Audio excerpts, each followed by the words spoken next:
રાજ્યમાં મતદાન પહેલા જ ભાજપનો દબદબો સ્પષ્ટ થયો છે। સૌથી વધુ બેઠકો પર ભાજપની બિનહરીફ જીત થઈ છે। કોંગ્રેસના ઉમેદવારોએ છેલ્લી ઘડીએ ફોર્મ પરત ખેંચ્યા છે। આપના ઉમેદવારો મેદાનમાં જીતથી વંચિત રહ્યા છે। મહત્વનું છે કે મહેસાણા સહિત અનેક જિલ્લામાં ભાજપની પકડ છે। વિરોધ પક્ષ માટે રાજકીય પડકાર વધુ ગંભીર। ચૂંટણી પહેલા જ પરિણામ જેવું ચિત્ર સર્જાયું છે। ભાજપના ખાતામાં મોટી સંખ્યામાં બેઠકો ગઈ છે। વધુ વિગતો સાથે સંવાદદાતા રીમા દોશી જોડાઈ ગયા છે। રીમા, રાજ્યમાં મતદાન પહેલા જ અહીંયા ભાજપનો દબદબો જોવા મળી રહ્યો છે, કેમ કે 100 થી વધુ એવી બેઠકો છે કે જ્યાં ભાજપની બિનહરીફ જીત થઈ છે।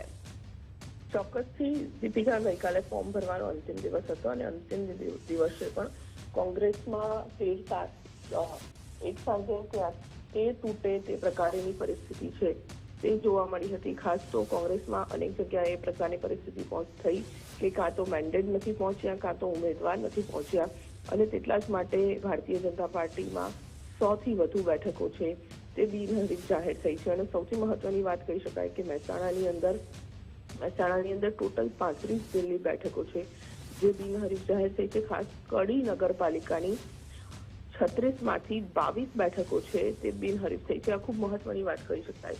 એનાથી બાબત સ્પષ્ટ છે કે કડી નગરપાલિકા પર હવે ભાજપનો દબદબો રહેશે, પરંતુ તેની સાથે જ ખેડાની 13 બેઠકો, અરવલ્લીની 12 બેઠકો, કચ્છની 9 બેઠકો, નવસારીની 9 બેઠકો, પોરબંદરની 7, સુરેન્દ્રનગરની 6 બેઠકો, વલસાડની 5, બનાસકાંઠાની 4, આણંદની 4, સુરત, રાજકોટની 2 બેઠકો, પાટણ, નર્મદા, ભરૂચ, પંચમહાલ અને અમરેલીની 1 બેઠકો છે તે બિનહરીફ જાહેર થઈ ચૂકી છે।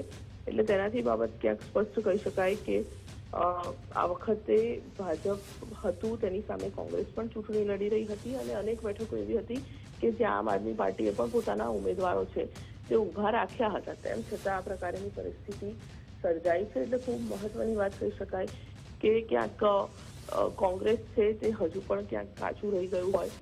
ઉમેદવારો છેલ્લી ઘડી સુધી જાહેર નથી થતા, ન તો તેમને મેન્ડેટ પહોંચાડવામાં આવે છે કે ના તો સત્તાવાર રીતે યાદી જાહેર કરવામાં આવી। અમદાવાદ મહાનગરપાલિકાની પણ વાત કરીએ તો અમદાવાદ મહાનગરપાલિકામાં પણ આ જ પરિસ્થિતિ છે। તેમાં એક અપક્ષ દાવેદારે ફોર્મ ભર્યું છે, પરંતુ કોંગ્રેસે વાસણા બેઠક ઉપરથી જે ઓબીસી અનામત મહિલા છે તે બેઠક ઉપર કોઈ દાવેદાર ઉભા નથી કર્યા, અપક્ષમાંથી ફોર્મ ભરાયું છે। તો એવું કહી શકાય કે અમદાવાદ મહાનગરપાલિકામાં પણ જો અપક્ષ દાવેદાર પોતાનું ફોર્મ પરત ખેંચી લે તો અમદાવાદની બેઠક પણ બિનહરીફ જાહેર થઈ શકે છે।